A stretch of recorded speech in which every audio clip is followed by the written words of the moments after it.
So now that we've seen how all the features of the V6 panel work, in this final chapter, let's take a look at how I use the panel as I'm working on an image in Photoshop. This will be a quick demonstration to just give you a basic idea of how to use the panel in your workflow. But if you'd like more in-depth technique or complete workflow instruction, make sure to check out my other video tutorial courses. For the demo, I'm going to work on this image from the Arizona desert, since we've already been using it a lot to demonstrate the V6 panel features. I have two exposures here in Lightroom.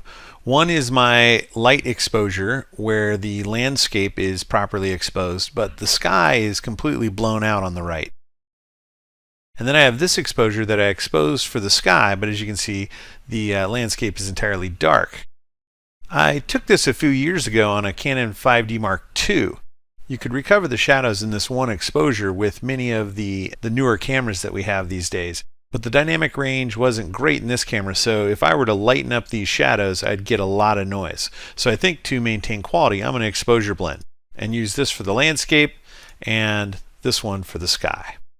I've made some basic adjustments in Lightroom for my white balance setting and also chromatic aberration removal, a little bit of sharpening and some of that kind of stuff. But I haven't made any exposure adjustments to either of the images. And I'm going to open them up and work with them in Photoshop for that. And in this case, I'm going to select them both and I'm going to open them in Photoshop as smart objects. And this will give me the ability to open up those images and work with the raw adjustments a little bit more. And now that they're both open, I can come over to the CX module and I'm just going to stack them. I chose to do it that way because that was the fast way to get the images stacked into a single document, but have both layers already be smart objects so that I can go back and work with the raw adjustments more. I'm going to just quickly zoom into 100% and go up and look at the horizon and check the alignment, and it looks like my camera and tripod didn't move, so I'm in good shape there. Don't need to worry about doing an alignment. But now I want to create a mask that will help me do the blending. And this will be a pretty quick blend. However, I want to create my mask from the light layer, not from the dark layer, because I want to capture more of those light tones in the sky. So I'm going to turn off the visibility of this layer. And then I'm going to go ahead in layer mask mode, go ahead and click the composite source. And that'll automatically create a Lights 1 mask here on that layer. But it's the Lights 1 mask from the light layer. So now I can turn this layer back on, and already that mask is helping the sky blend in, but it's not having the desired effect in the foreground. So in layer mask mode, I'm going to further modify this mask. I'm actually going to go into 2-up mode so that I can see the mask and the image at the same time. And I'm going to go ahead and line these up vertical. So there's the two views, the mask view on the left and the image view on the right. And now I'm going to zoom out on this black and white one to center the image, and then I can click this button to match the two. And now I can take a black brush and set it to about maybe 70%. And I'm going to paint on the mask view, and I can watch and see what that does on the image view. So this mask is really just for blending the two exposures, and I'm really only concerned about the transition zone between the sky and the land. So I'm just going to keep painting this mask out of the landscape and adjust my brush size here and kind of feather up into this area, and I'm just leaving this transition zone is really all I'm worried about. Something like that, and maybe come down to a very low opacity and just feather through this area up near that edge and up into here. Alright, so that looks pretty good. So I think I can turn off the mask view and get out of 2-up mode and get back to my full-size image. And now let's see. So there's that blend.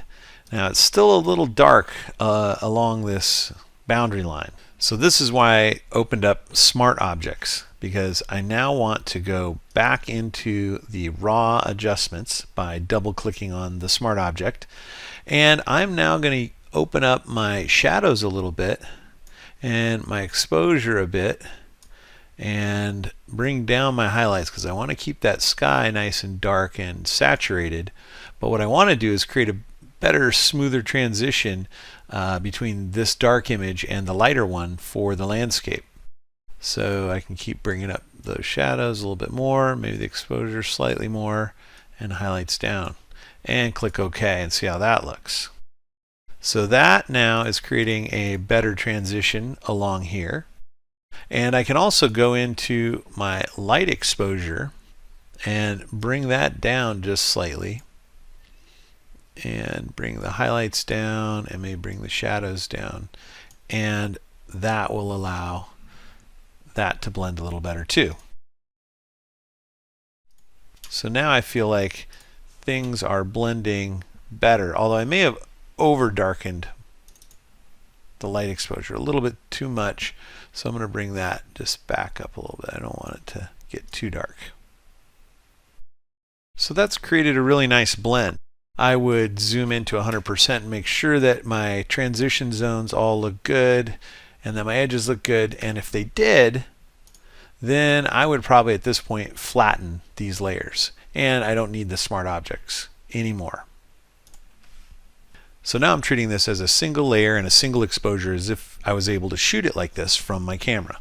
The next thing I know I need to do in this image is get rid of those dust spots we saw before. So this is a good time to use the dust removal action. And let's see, I can start with it there. I'll go ahead and zoom in to 100%, and immediately I see some of those dust spots showing up, which I can come in here and remove. And I'm not sure how much I'm going to be adjusting the sky. So at this point, with this much contrast, I'm seeing some dust spots that I can remove. But if I do a lot of adjustments to the sky, there may be some other dust spots there that I'm not seeing that I may want to take out, because they may show up later even though I don't see them at this stage in developing.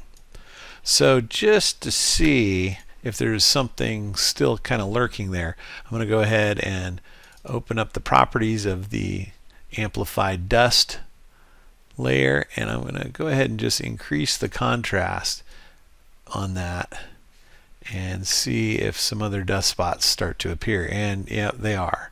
So if I really push that sky a long ways, eventually those would start to show up.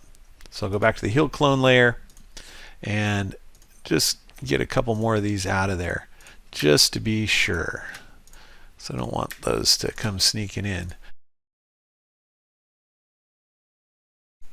And I think I'm doing a pretty good job. A lot of these, if I push the sky that far to make those show up, then I've probably really taken it too far.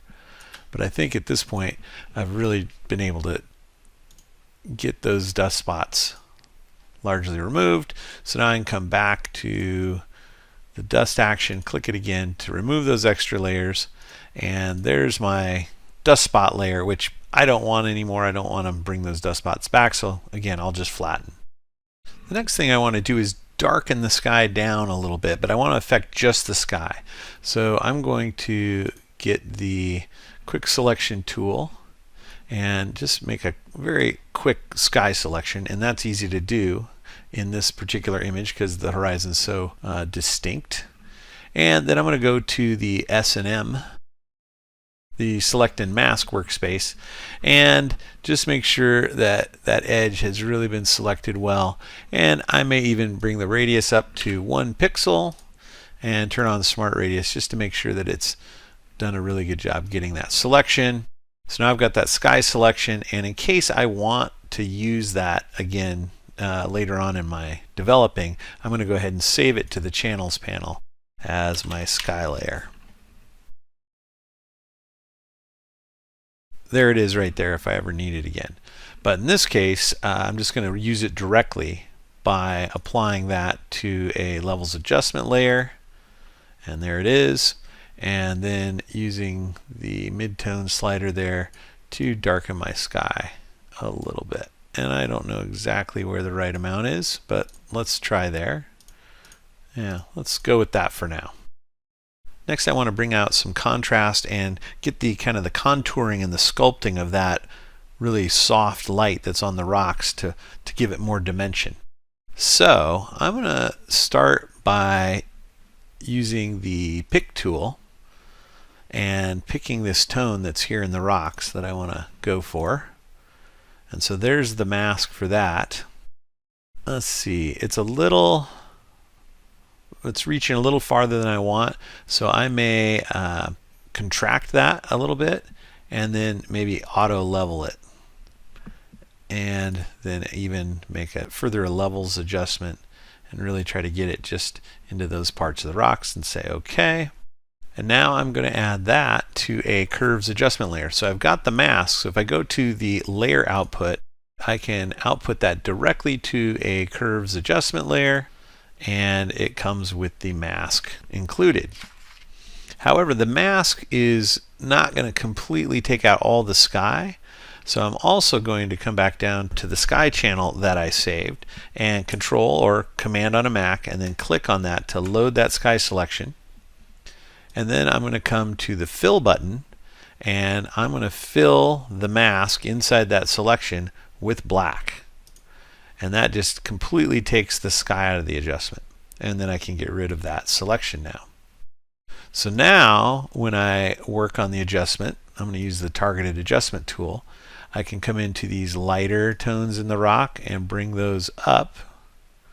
And I can come into some of these darker tones in the rock and bring those down and increase the contrast and get that contour of light looking a little better. And we can see that that mask is controlling it well. That's without the mask and that's with. So I'm keeping the adjustment out of the sky and also not allowing it to be too strong in the landscape.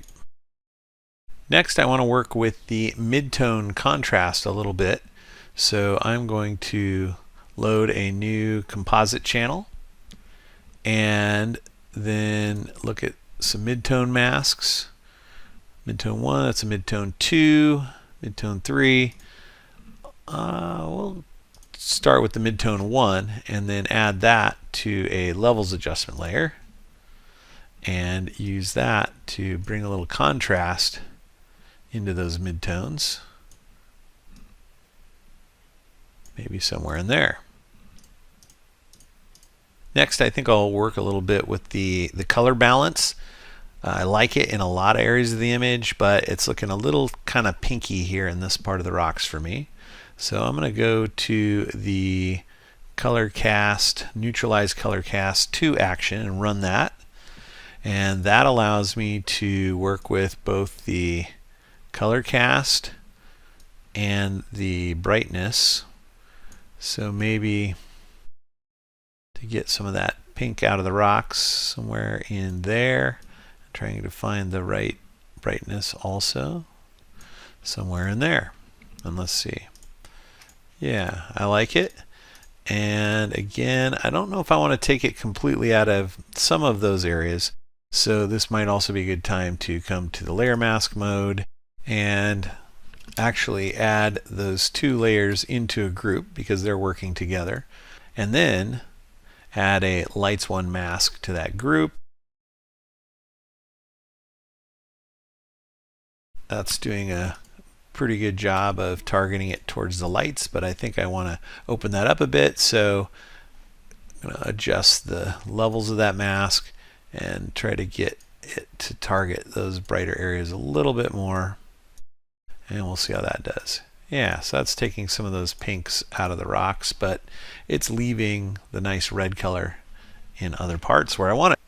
Now I'd like to put some clarity into some of those midtones. So I'll run the clarity action.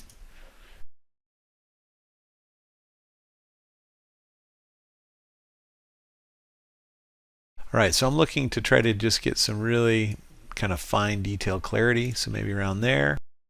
And there's that clarity adjustment. Let's zoom in so we can see it. And it's a little strong, and it's reaching into the shadows and the highlights more than I want. So at this point, I'm going to refresh the source. That puts that light mask on it, but I actually don't want a light mask, I don't think. Although that doesn't look too bad. But let me just see, what is a midtone? Maybe the midtone 2 mask. That's even maybe doing a better job.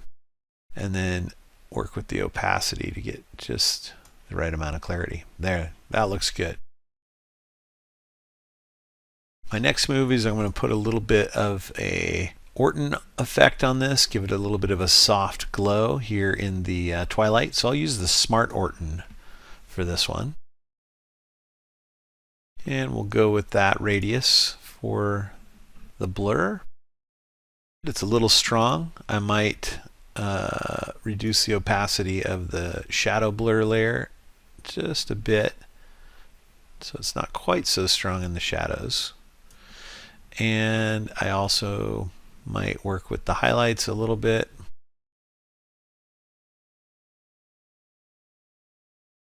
Although, no, actually I think that's okay. I think everything else is okay. I like the general effect that I'm getting. It's just a little too strong in the highlights and in the shadows. So again, perfect place to add a midtone mask and see which one creates the effect I like. And I even think maybe just no, the 2. Actually, I'm still not sure I'm liking it, so I'm thinking maybe now go with a 1, a lights 1 mask.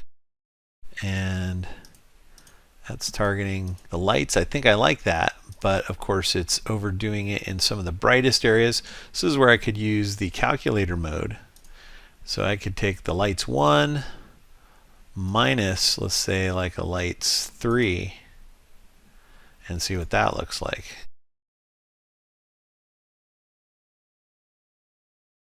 Yeah, I think that's good. Now the final move I might do is just create a vignette. I could use the vignette action, or I think in this case I'd like to make my own custom vignette like I showed in a previous chapter.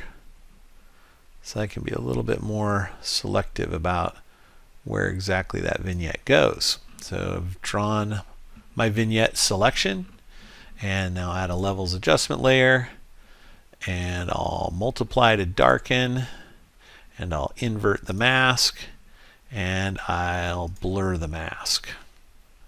And I need way more than 10, probably somewhere up around 200 or more, maybe like 400 or 500. Really soften that out, and then adjust the opacity to taste.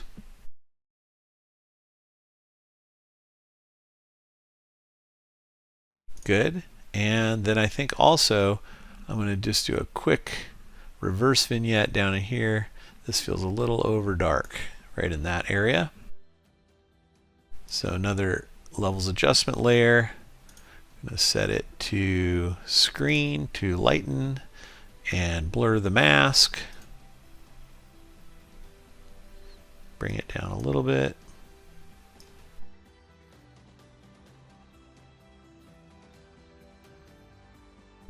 I guess that's probably okay. Let's bring the opacity down.